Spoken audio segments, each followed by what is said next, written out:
Moi boas. Hola, Hola, boas. Que tal? Como, moi como, ben. como escoitádesme ben, todo Sí, ben, non? e ti a nós Perfecto. tamén? Sí, ben tamén, sí. É que isto, ás veces, como está conectado en directo, ás veces bloquease, pero bueno, escoitades ben e todo iso, verdad? Sí, Sí. sí. Sí, Pois nada, pois vamos a conversar hoxe un pouquiño pois sobre o voso proxecto, tamén un pouco, bueno, pois sobre a vosa participación non, sobre a vosa aprendizaxe dentro da música tradicional, falar un poquinho pois tamén da situación da música galega e do que estades facendo tamén a máis o voso proxecto noutros proxectos como Baiuca, entón comentar tamén eso, a xente que está a entrar, que si en algún momento da conversa quere facer algunha pregunta pode deixala. Entón, bueno, eu a primeira pregunta, antes de nada, para que non vos coñeza, é que vos presentedes, bueno, eso, quen é Xosé Luis Romero, quen é Andrea, quen é María. Deixo vos respostar na orde que queirades. bueno, pues son Xosé Luis Romero, son músico, levo toda a vida sendo músico e bueno, he participado en moitos proxectos moi distintos, desde a Nova Galega de Danza, Cada Canto, proxectos de espectáculos de teatro e bueno, agora mesmo pois o proxecto no máis personal ou no que estou máis centrado é Xosé Luis Romero e a Liboria, que bueno, todos os proxectos de algunha ou de outra maneira beben da música tradicional ou da música popular, David. Creo que eso sería o máis simple de presentarse. Pois eu creo que podemos falar en nome das dúas, porque a nosa trayectoria é a mesma. Somos María e Andrea Montero, somos irmás, e levamos toda a vida adicándonos a isto. Comezamos como moita xente, mamando a música tradicional nunha asociación aquí da nosa vila de Miño, e iso levounos un pouco a coñecer a xente moi interesante, a enriquecernos ao longo da nosa trayectoria, non? Dende o 2013 que coñecemos a Xosé Lois, o 2015 que comezamos como algo máis oficial, pois somos membros de Aliboria. E non sei se queres engadir algo, ti?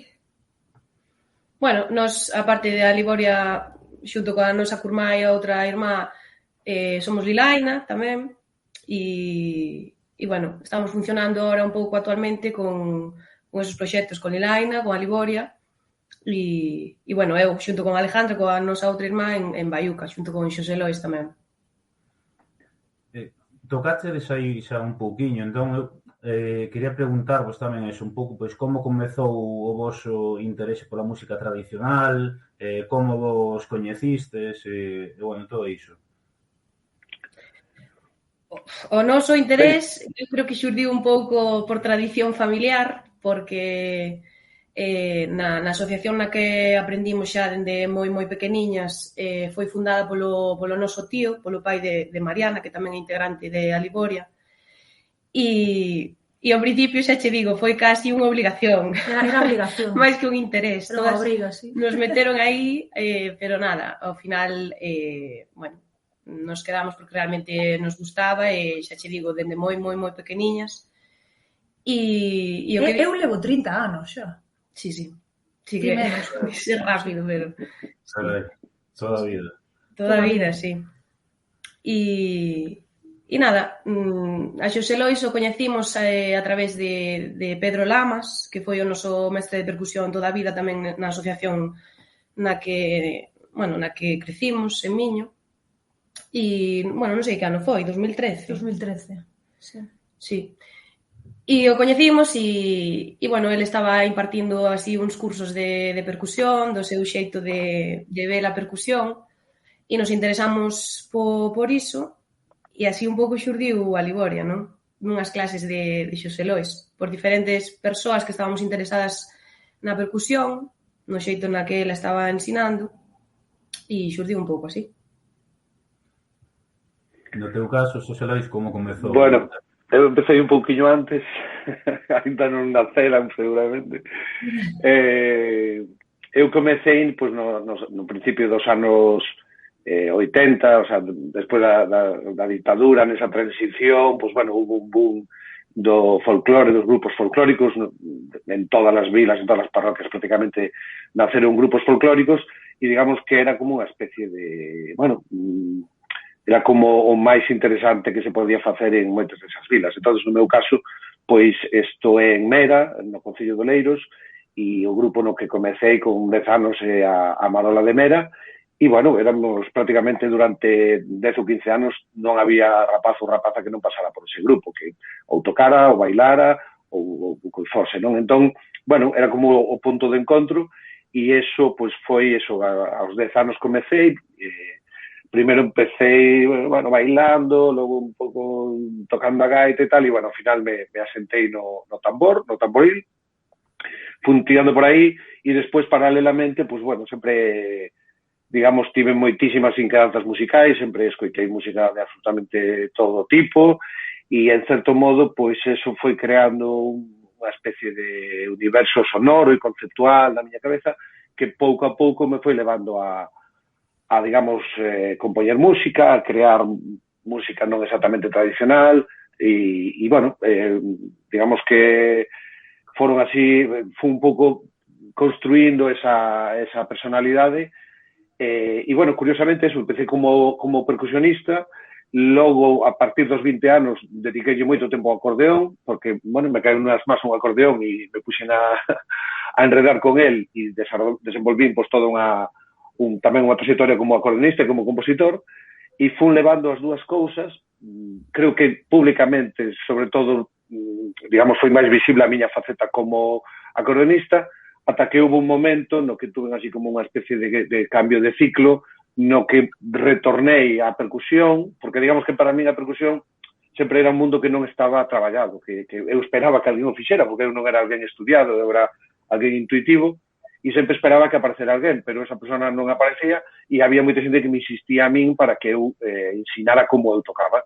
Entón, aí tive un cambio de ciclo, digamos, e foi cando un pouco empecé a ensinar pois, a miña forma de tocar, e foi cando, entre os cursos que daba, pois tuve no que tuve a fortuna de coñecer a toda esta panda que, pois, bueno, casi involuntariamente acabamos creando a Liboria porque o traballo nas clases acabou creando un concepto que funcionaba, que nos gustaba a todos e que, en certo modo, pues, bueno, chegou un día que dixemos, bueno, isto creo que paga a pena subilo a un escenario e mostrarlo, non? Entonces, a partir de aí foi cando, digamos, demos por comezado ou encetado o concepto de a Liboria. Sobre o nome do grupo, que nos deixaba unha pregunta onte no Instagram, por os privados, bueno, o de Xosé Lois Romero xa é obvio por qué, pero preguntámonos por que o nome de A Liboria. Pois eso foi porque, obviamente, a hora de levar adiante o proxecto, bueno, había xente que decía que puxera o meu nome para que a xente soubera que, en certo modo, o proxecto era unha feitura miña, que era unha creación miña, todo digamos, todo o traballo creativo iba a ser meu, non? Entonces, bueno, pues eso, independentemente de que a mí non me entusiasme especialmente, pues bueno, me parece unha utilidade. Que pasa? Que claro, somos 10 persoas en Escea. Me parecía fundamental poñer un nome a ese proxecto. Xa nin siquiera como un grupo, sino como un concepto de traballo, de un grupo, sobre todo tamén por ser un grupo humano de xente nova, con respecto a min, obviamente, xente nova, pero que realmente posiblemente a xeración millor formada no folclore que houve nunca, non? Entonces, ese concepto de xente nova tocando instrumentos tradicionais e cantando tradicional, pero facendo música contemporánea, popular contemporánea, pois había que buscarse un nome. E, bueno, a min a Liboria é unha palabra que pertence, eu sei que existe en algúns lugares do entorno da Coruña, na miña zona, Almeda, sí que se utiliza moitísimo, é unha palabra que en principio non aparece no dicionario, creo que aparece nun dos dicionarios antigos, e é unha palabra que fai referencia a todo aquilo que se sale do normal, desde unha desfeita a algo pues, un poquinho máis interesante, non? Como unha extravagancia, cousas así. Entón, bueno, como non realmente o que facemos é unha mistura de moitas cousas, de instrumentos, con utensilios de cociña, con non sei que, para, bueno, era como unha especie de extravagancia, en certo modo, e é unha palabra moi sonora, moi bonita, e tampouco é usada, porque é moi difícil tamén atopar palabras que non estén usadas, pois, bueno, gustounos eso e decidimos bautizarlo así, Xosé Luis Romero e a Liboria. Na vosa música, xa entrando pois máis a fondo, vos, bueno, mesturades o que é o canto tradicional feminino, non? E a percusión. Entón, queria saber pois un poquinho por que esta aposta en concreto. Porque realmente o canto e a percusión é o que acompañou a humanidade, por así dicilo, dende as súas orixes, non? É como máis primitivo, é o que todos levamos dentro, incluso, bueno, o latexo do corazón da nai, que non deixa de ser percusión, non? É algo que tamén temos dentro do ventre, antes de nacer, bueno, e a voz tamén o instrumento, para min, que ten máis posibilidades expresivas. Realmente iso é o que son as nosas bazas, voz e percusión. Non hai nada máis, non hai nin trampa nin cartón. É así, non, creo que o proxecto non necesita outra cousa. Pola miña parte, había aí unha eiva moi grande na música tradicional e na música popular, que era o feito de que, digamos, en todos estes anos, pues, 40 anos, realmente todo evolucionou moitísimo, para ben, dunha forma fascinante, tanto os instrumentos, as gaitas, as zanfonas, os intérpretes, os repertorios, todo evolucionou, os cantantes, as cantantes, os bailadores e as bailadoras, o vestuario incluso, o sea, quero dicir, todo evolucionou dunha ou outra maneira, pero había unha cousa que non evolucionou prácticamente nada, que é a percusión tradicional. E é unha cousa que eu levo, digamos, vendo toda a miña vida, o que pasa que, bueno, non consideraba que fora ser eu quen tuera que facelo, non? Pero claro, chegado un momento, bueno, me din conta que todo evolucionou menos a percusión e eu iba a poñer o meu grado de area e apostar por isto, non? Entonces, eu que, digamos, viña de facer música moi sofisticada, con armonías, con tropecentos instrumentos, con non sei que e tal, me pareceu un reto tamén moi interesante para min cinguirme exclusivamente a eses dous elementos, a percusión tradicional e as voces. De feito, cousas cas que nunca traballara antes, quero dicir, cousas que o propio traballo con a Liboria, das clases e tal, foi como ver que posibilidades tiñan, non? E, bueno, pues a sorpresa grata é ver que hai todo un camiño por diante ilimitado, seguramente, por facer, non? E desta maneira, un pouco tamén, poñer a percusión tradicional, que a mí me parece unha das cousas máis importantes que ten a tradición galega, poñer a percusión tradicional nun lugar de visibilidade, quer dizer, realmente demostrar que a percusión tradicional é algo que ten moitísimas posibilidades, tanto ou máis que calquera outro instrumento, non? E que tamén no noso caso, por exemplo, non coñecemos outra cousa, porque non temos estudos musicais nin de outros instrumentos. Entón, para nós, é o que sabemos facer. É dicir, a percusión, que nos principalmente vimos da pandeireta e de todo o que tocaban as señoras e os señores, non? Pero realmente é como o noso imaginario, o noso mundo xira en torno a iso. Entón, claro, para nós sabemos de forma natural que é o que sabemos facer. Realmente, sen ter ningún tipo de... Eu, pola miña parte, non teño outro tipo de coñecemento musical que non sexa o canto tradicional e a percusión. Entón, resúltame fácil aprender por oído, non sei, os arranxos que fai Xosé Lois son complexos, pero agora que xa coñecemos a técnica é algo que desfrutamos e que nos sae tamén de maneira natural.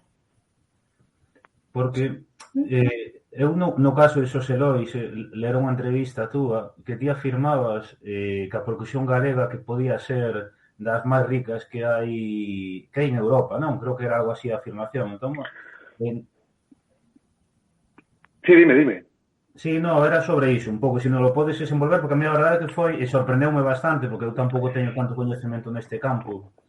Sí, o sea, non é, evidentemente, é unha afirmación basada, digamos, na observación, na experiencia, obviamente non hai, o sea, non teño estudios a ese nivel, me guío polo que me di xente que sabe moito, non? Xente de fora e tal, e se basa no seguinte, quero dicir, as percusións son elementos, o sea, a percusión tradicional teñen unhas bases moi arcaicas, vale? Quero dicir, podemos decir africanas, quero dicir, son cosas que veñen de culturas moi arcaicas, non? E realmente en Europa e mesmo en España realmente foi desaparecendo toda a percusión, que era moi pouca percusión no sentido de imaginarse toda a percusión que se puido ter tocado en España, na península ou en Europa, xa só me cingo a España para logo ampliado, non? quero dicir, todo tipo de percusión que se pode tocar antes da tecnificación dos instrumentos, bueno, toda esa percusión desapareceu.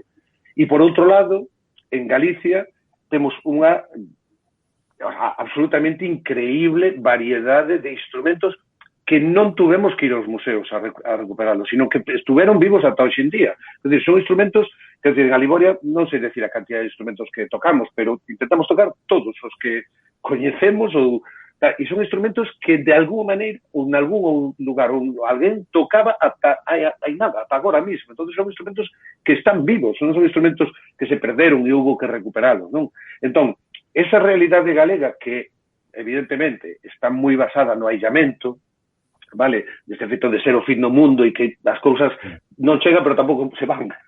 Pois eso realmente eu non coñezo ningún sitio en Europa e a xente que falei que sabe, me dio mismo, ningún sitio en Europa no que haxe tanta percusión en un sitio tan concreto, porque ao fin e ao cabo tamén ocurre que sí, pode haber moita percusión por Europa, pero pode ser contaminación de varias culturas, pero que en Galicia se tocan cousas que só se tocan aquí. De tocar a pandeireta ca man dereita pasa aquí na máis. A lata de pimentón, como se toca a tixola, esas cousas só ocurren aquí. Entón non son, digamos, contaminacións ou aportacións de outras culturas, non? Entón, nese sentido, nin eu, nin a xente que teño falado, ninguén coñece un sitio de Europa tan concreto e tan delimitado no que exista tanta percusión tan viva e que este tan ao día, quer decir, que a día de hoxe pues, sigue totalmente activa, non? Aparte aproveito para decir que, claro, quer dizer, unha percusión que abrangue absolutamente todo o rango que se poida pedir de instrumentos de percusión. De materiales, de tamaños, de sonoridades, de formas de tocar, o sea, hai de todo, desde bombos de folión hasta castañolas, pasando por tixolas, latas, sachos, tambores grandes, pequenos, medianos, cunchas, panderetas, pandeiras, panderos, hai de todo, de pel de madeira, de ferro, o sea, é realmente increíble, increíble a variedade que hai de instrumentos dos que se tocan habitualmente e outros que quedaron por aí, pues máis ou menos, digamos, un pouquiño perdidos, non? Pero realmente é unha familia de instrumentos fascinante, totalmente. E moitos son instrumentos que se usaban, o que ti dis, non? Ata tempos recentes, incluso nas labores cotiás do día a día da xente, non? Non é algo que, digamos, pois que se copiou de outros grupos, non? Sino que facía parte do día a día, pois, de moita xente, especialmente no rural, non? Sí, claro. Claro, efectivamente, sí. Que di, Andrea? No, digo que ao final a música de tradición oral en Galicia naceu neses contextos, en contextos de, pues eso, en labores de traballo, en labores colectivos, na taberna, o sea, eran todo ese tipo de situacións. Entón, pois tocaban o que tiñan na man cando traballaban ou o que tiñan na cociña cando estaban facendo o xantar. Eu que sei, claro. E é algo de, cando ides fora, é quizáis unha das cousas que máis sorprende a xente, a cantidade de instrumentos que usades, porque sí que é certo que é algo, quero dicir, nun concerto vos é algo, incluso aquí algo chamativo, velo, non é algo que, quero dicir, ten que chamar moito a atención, non? Sí que tende. Os instrumentos e o xeito de cantar tamén. Sí, o xeito de cantar tamén moito, sí. Sí. O mellor non tanto as pandeiretas, os pandeiros, pero sí que os sachos, a xente flipa, ou o charrasco é unha cousa... O charrasco sobre todo, sí. Sí, a xente flipa, porque claro, hai xente que non viu eso na vida. E canto menos é unha cousa extraña de ver. Que hai un concerto voso que eu lembro de estar, bueno, pois con unha xente que non coñecía así tanto, non? E que lle sorprendía a vosa música, porque non la resumía como dicindo que era xente daqui, ademais, que as vosas voces eran como as voces, dicían, de toda a vida, eu supoño que se refiere de toda a vida ás avoas e tal, pero, sen embargo, o conxunto que facía desa vosa música era algo como moi adaptado e moi, como, non quero dicir moderno, pero como moi do século XXI, non? É como que é unha mestura de sons tradicionais, pero que encaixen perfectamente co que hai, bueno, pois co que se escoita hoxe, non? Bueno, é que nós non pretendemos ser un grupo de música tradicional realmente, porque o que facemos é algo moi contemporáneo. Claro. Sí que nos baseamos en obviamente bebemos da tradición, claro. Todas somos pandereteiras, todos todos vimos dese mundo. Vimos do mundo da música tradicional, pero o proxecto de Xosé Luis Romero da Ligoria non pretende ser un grupo de música tradicional, sino todo o contrario. O que facemos, as armonías das voces, os patróns que facemos cos instrumentos, é algo totalmente contemporáneo. A ver, un momentiño que se me pechou isto aquí. E logo un tema que tamén creo que é interesante é se vos seguides facendo, aínda que sei que agora nestes tempos xa é moi complicado, pero facedes ou fixestes traballo de campo agora pois a recoller certas cuestións ou seguir facendo. Eu entendo que, claro, facer traballo de campo a día de hoxe non é mesmo que nos anos 80, 90, non? Máis complexo, pero quer dizer, seguides facendo ese traballo de campo pois agora pois para coller ideas ou recuperar cantigas, etcétera. Sí, cada un de nos aporta pois cousas das que foi recollendo, non, ao longo dos anos. Nos, por exemplo, no noso caso, fixemos traballo de campo dende 2008 ata 2015, 2016, intensamente. Cada un de nos intenta aportar, non? Algunha melodía, algo das nosas, do noso arquivo. E a día de hoxe tamén seguimos revisando, sempre hai algo que se sorprende. A maioría das melodías pois son coñecidas, pero sempre hai algunha xoia agochada, sempre acaba aparecendo algo, algunha melodía, algún tema que nos sorprende, non? Ou cousas coñecidas que ao final nos reinterpretamos. Pero sí que vemos dai do traballo de campo, obviamente, claro. Pregúntanos aquí, por exemplo, a Muiñeira de Ons, como naceu? Si é de recollida ou... Eso, era do arquivo de Cristina. Sí, das súas recolleitas. Das súas recolleitas, sí. Non sei en que ano foi. Debe de ser ao finais dos 90, ao mellor. Sí, pero foi nun momento, nun proceso creativo no que estábamos, pois vamos a aportar cada un muñeiras ou algo que vos apeteza tocar, algo que vos guste, que teñades aí nas vosas recollidas e tal. E un día Cristina pois dixo Muñeira de Ons e empezamos a montar e foi como fixo clic porque funciona moi ben co arranxo que fixo Xosé Lois e coas voces, pero sí, foi unha aportación de Cristina, sí, Cristina Sánchez. Sí, non, e o que sí que é certo é que nestes tempos é difícil atopar melodías orixinais que sean, que teñan, vamos a dicir, o interese necesario e que non sean, ou que xa non gravará ben, ou que non sean moi coñecidas ou algo así. É realmente difícil. Por iso, cada vez que atopamos algunha melodía, como é, por exemplo, a Muñeira de Ons, ou como é, por exemplo, a melodía do tema Estrela Guía, que editamos aí uns meses, claro, son absolutas xoias que atopas, que moitas veces xa non contas nin con atopalas, non? Pero chegan e, poden ser máis ou menos inspiradoras, pero, neste caso, esas dúas o foron absolutamente. Además, a Muñeira de Ons é un cañón, quero dicir, un tema que por si solo ten todo o que te gustaría que tuvera unha canción, non? E ademais, a hora de elaborar as vosas cancións, ademais, pois xa do que é máis propio daqui de Galiza, a música tradicional, inspira-vos tamén, pois, sons de outras músicas tradicionais de outros lados, de outros países, de outros estilos. Non sei se tamén pois bebedes un pouquiño diso. Pois a verdade é que non. Debo admitir que non.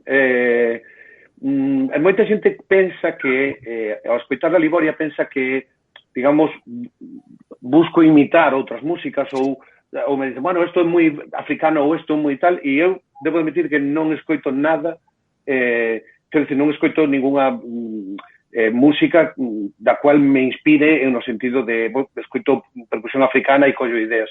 Non son consciente, ou polo menos non o fago de unha forma consciente, en absoluto. Digamos que, no meu caso, é un proceso de creación libre. O sea, eu se me pon toda esa ferretería de instrumentos, teño, casi 40 anos máis de 40 anos dedicándome á música en Galicia, escoitando música de todo o mundo, e entonces, sale o que sale.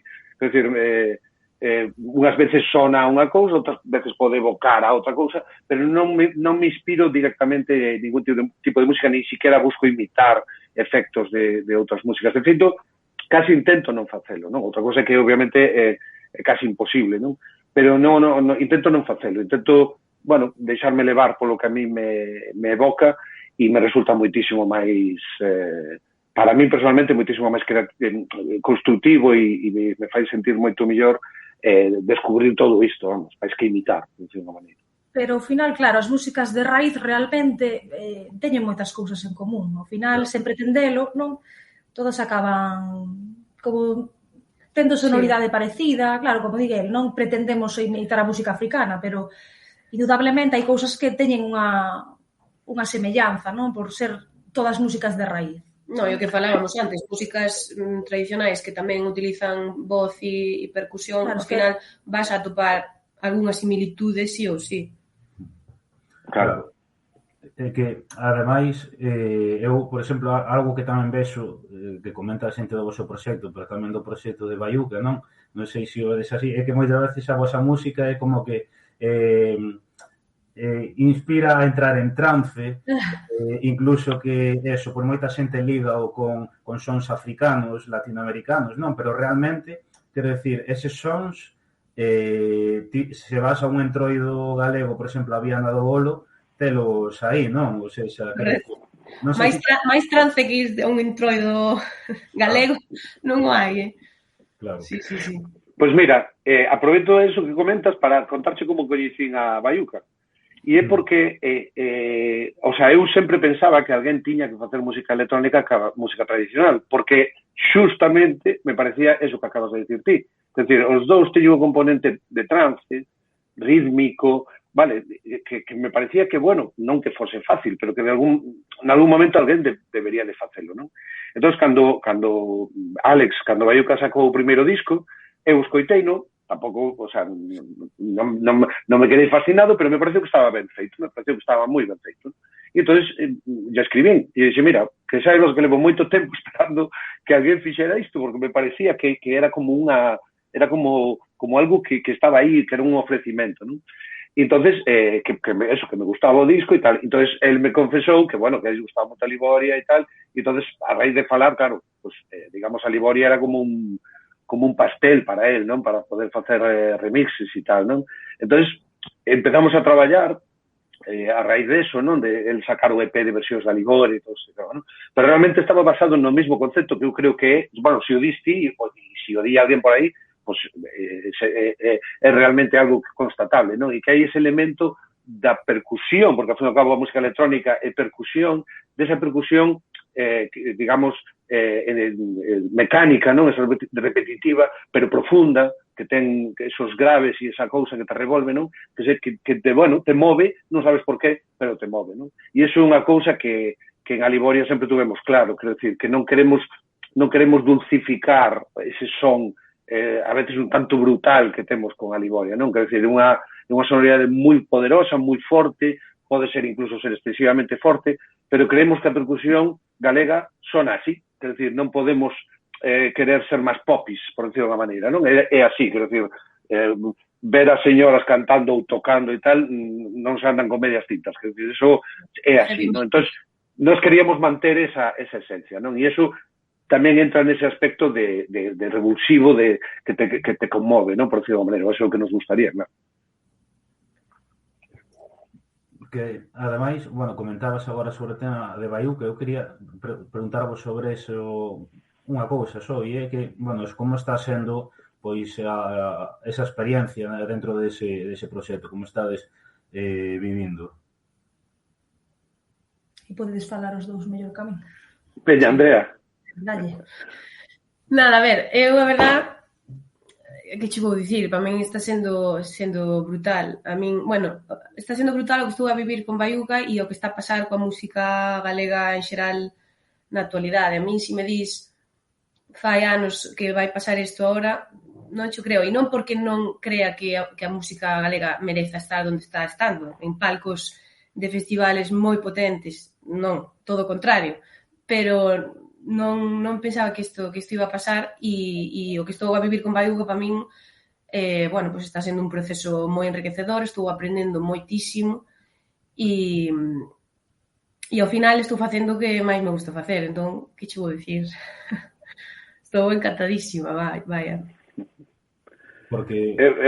Eu pola miña parte, podo contar a experiencia de que, digamos, xeracionalmente, pois son o máis maior con moita diferencia, pero é moi interesante o encontro xeracional, que por menos para min é super enriquecedor e entendo que para o resto do grupo ou bueno, en concreto para Baiuca tamén o é, o tándem este de, bueno, de unha persona da miña madurez, digamos, con a miña trayectoria, digamos, involucrado nun proxecto de vanguardia total, e entonces temos como unha retroalimentación moi interesante, na cual, pois, eso, eu me movo moito que a enerxía de, bueno, desa xeración, non? Da xeración de María e de Andrea que están aquí, e tamén a de Alex e a Adrián Canoura que fai os vídeos, me alimento moito desa enerxía, e eles, pois, en certo modo, pois, eu lle dou como unha especie de, non sei se de veteranía ou que, pero quero dicir que realmente, aparte do proxecto musical, a nivel humano e a nivel artístico,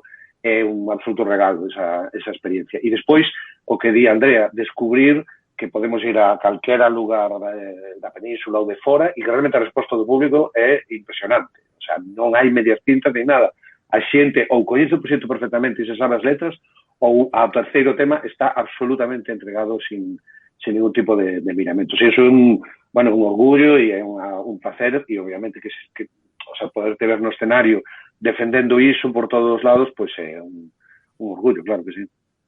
Porque ademais algo que, bueno, tanto eso con Aliboria, tamén con Baiuca, non? E tamén máis grupos, eu non sei se eso, pensades que vivimos un momento doce da música galega, porque o certo que estades sendo capaces tamén de sacar a música de aquí e ir a moitísimos circuitos de fora do territorio galego, non?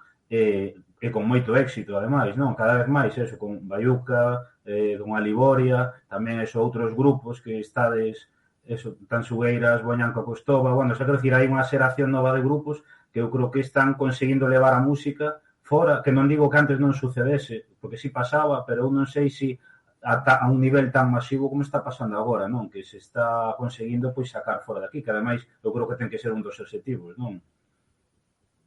Sí, claro.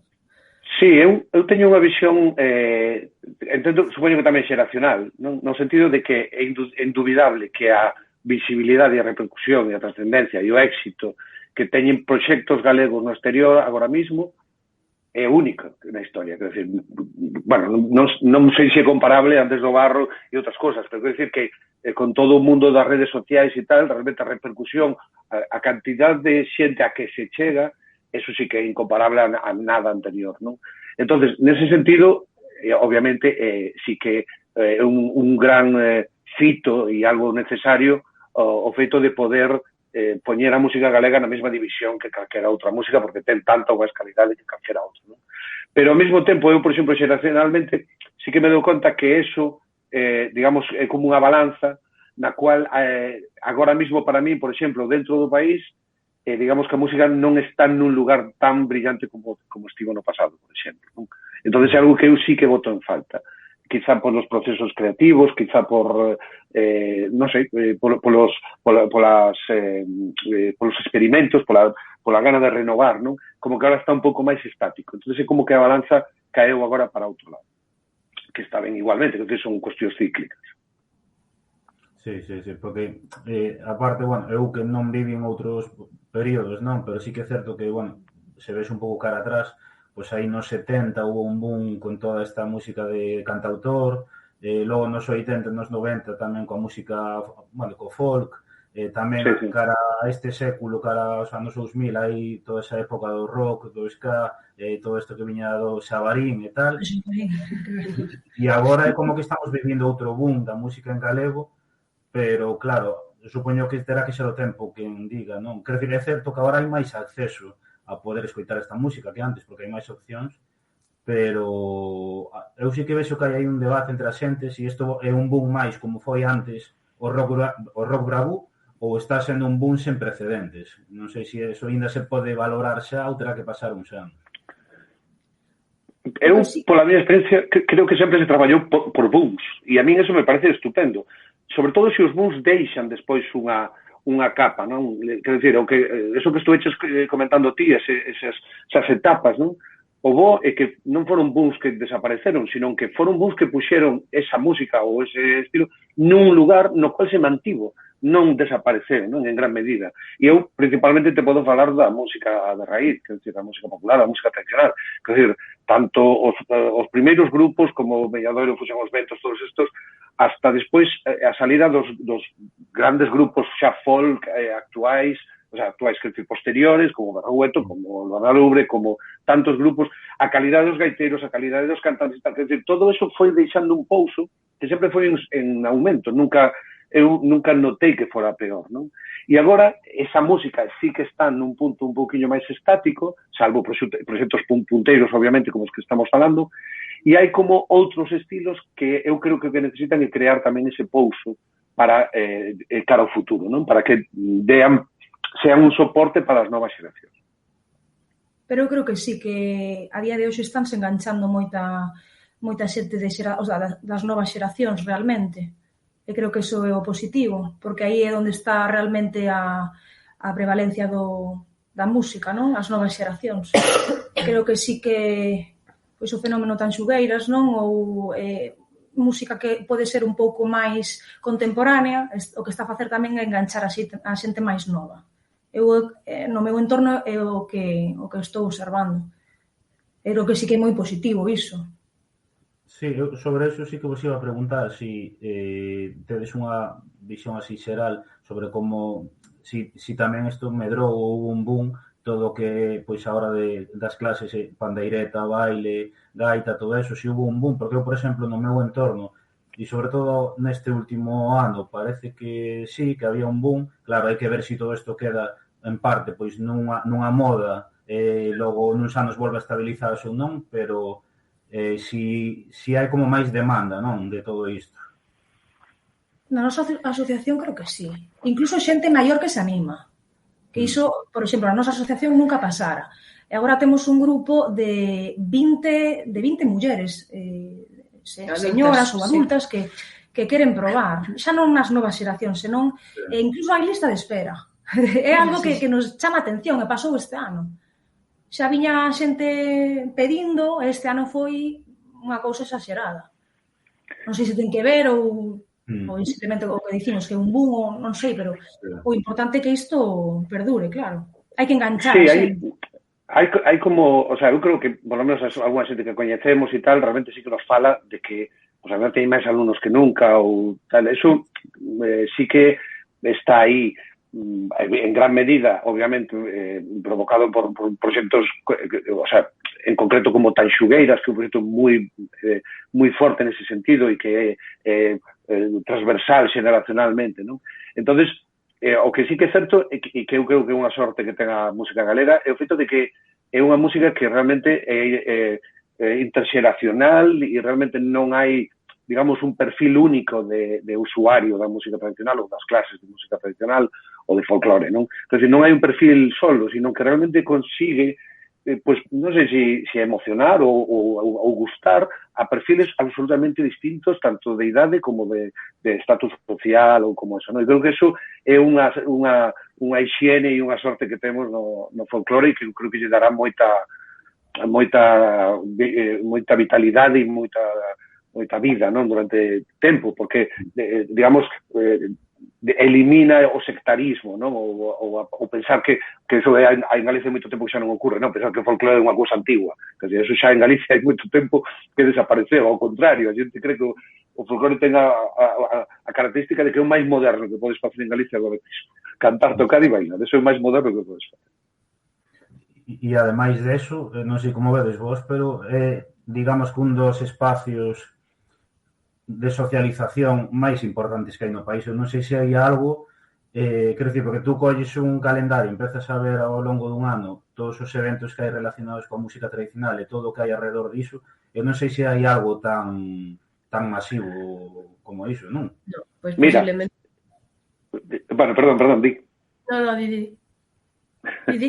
É que eso era outra cousa, por exemplo, que eu dixen moitas veces. Eu sempre dixen que o folclore era a actividade social máis masiva que hai en Galicia, pero con moita diferencia. O sea, non sei cal pode ser o seguinte, pode ser o fútbol.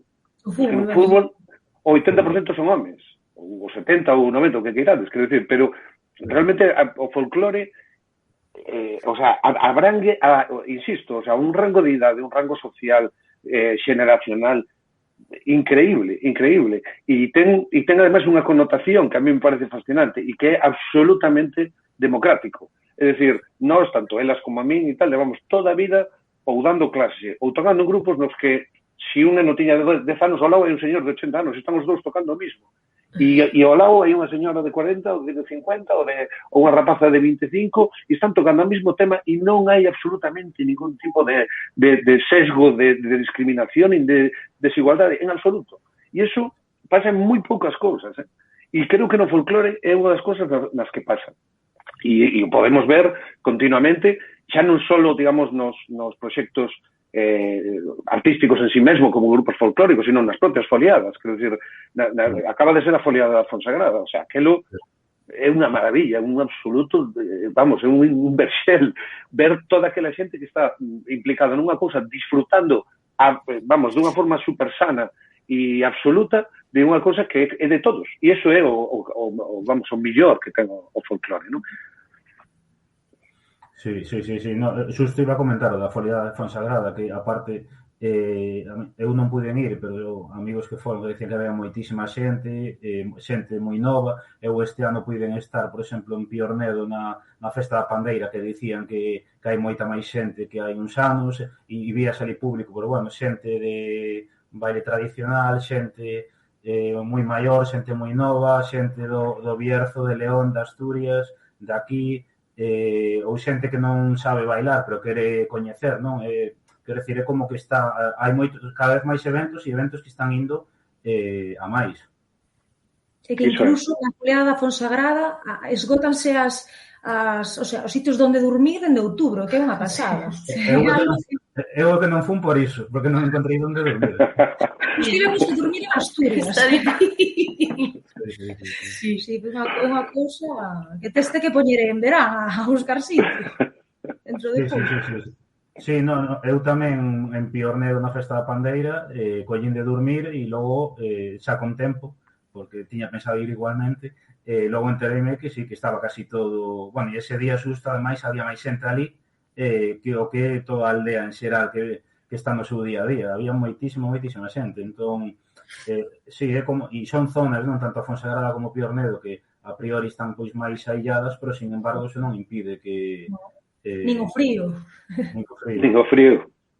Sí, bueno, esta como foi en agosto foi mellor, pero supoño que na Fonsagrada xa facía máis frío. Pero a xente dalle igual. Sí. E logo, eu, así, entrando, bueno, nas últimas preguntas, eu quería preguntarvos tamén, falamos este boom que hai de grupos, non? Entón, eu quería tocar o tema da profesionalización dos mesmos. Non sei se pensades que é fundamental que máis xente poida vivir da súa música, do que produce, digamos que para poder dotar de maior estabilidade, non? O que é a cena musical galega. E nesto, pois, incluo, pois, incluso a normalización de pagar entrada para ver os nosos grupos. E digo isto porque moitas veces, isto xa teño falado aquí nun directo con Carlos Núñez, eu tamén o teño percibido que ainda hai capas que ven, pois, como que a música de aquí, pois, bueno, que o concerto que organiza o Concello na plaza de tal, pero logo dai a coller e ir a un sitio e pagar unha entrada, e ainda hai algunha xente con reticencias. Eu non sei se o vedes así, e se vedes a vez que a profesionalización dos grupos sería fundamental pois para darlle máis estabilidade a toda esta escena musical.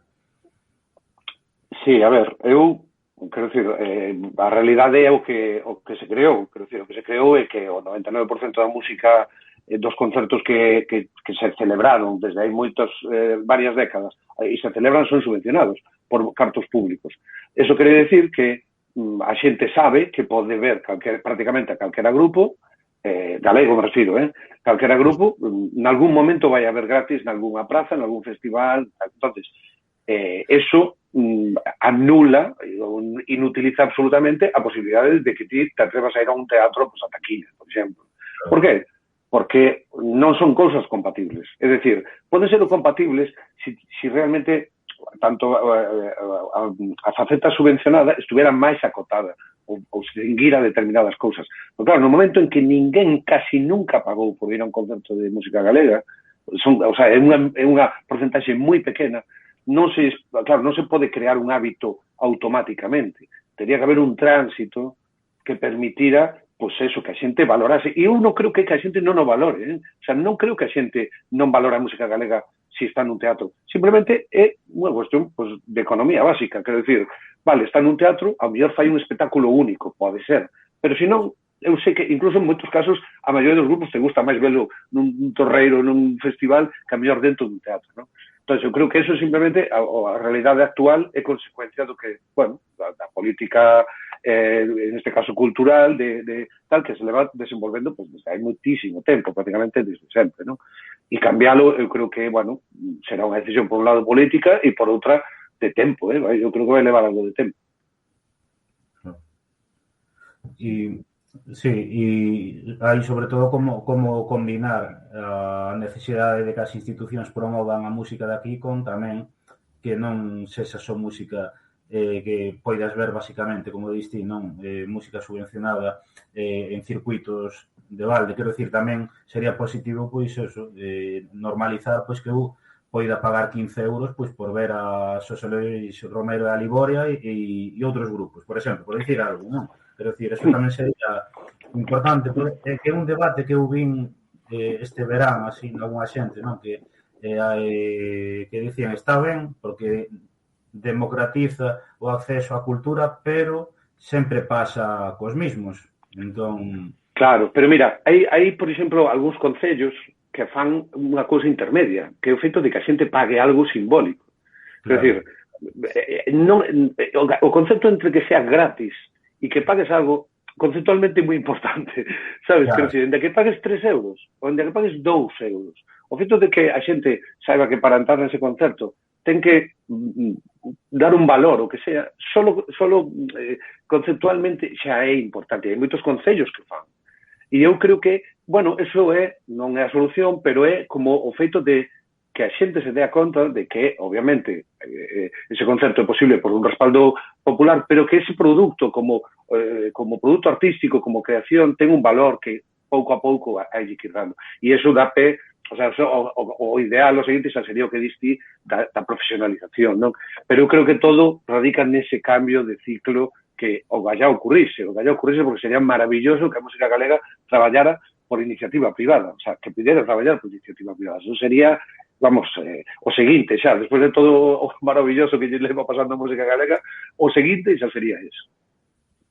Claro, eu dicía eso polo tema de que é bo para a estabilidade dos proxectos, non? Pois que a xente, a maioría dos grupos, pois que non, eso, teñen o seu traballo e logo no seu tempo libre actúan, non? Pois incluso que se poidan dedicar profesionalmente ao seu traballo tamén daría maior estabilidade, claro.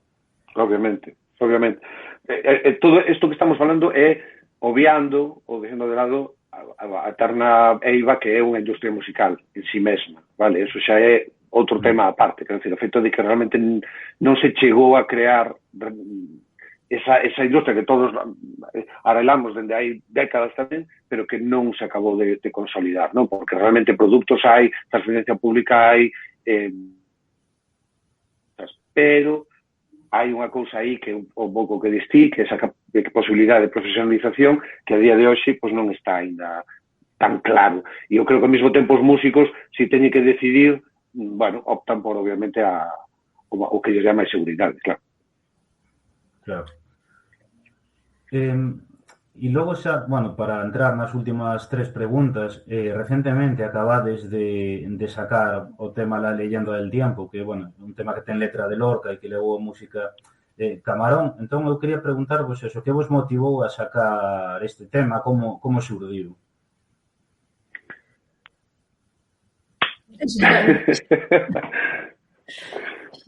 Xa no último disco que fixemos en Latexo fixemos 2 versións de 2 temas, porque sí que no primeiro disco era todo temas tradicionales, no segundo xa eran composicións de Xosé Lois e creo que só había 2 tradicionais, non? Muñeira de Ons e Lampai, a danza de Lampai.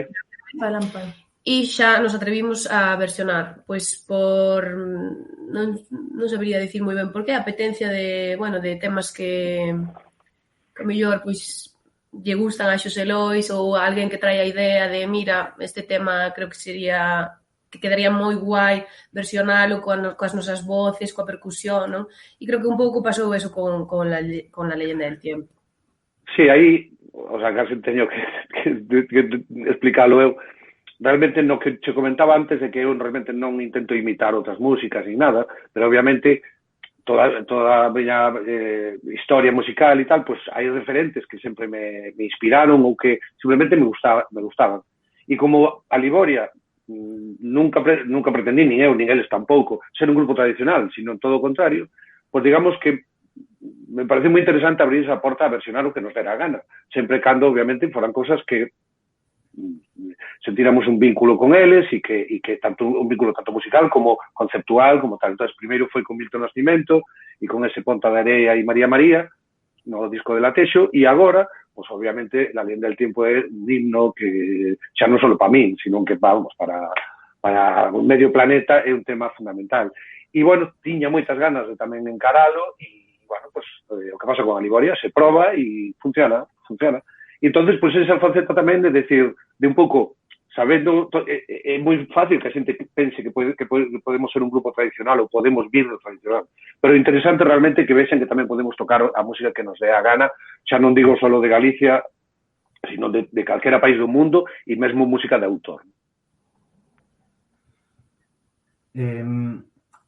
E logo xa, para saber de proxectos que teñades, bueno, pois a curto, medio prazo, xa sexa eso, pois concertos, pois algún disco, algún tema novo que vayades a sacar, se pode saber.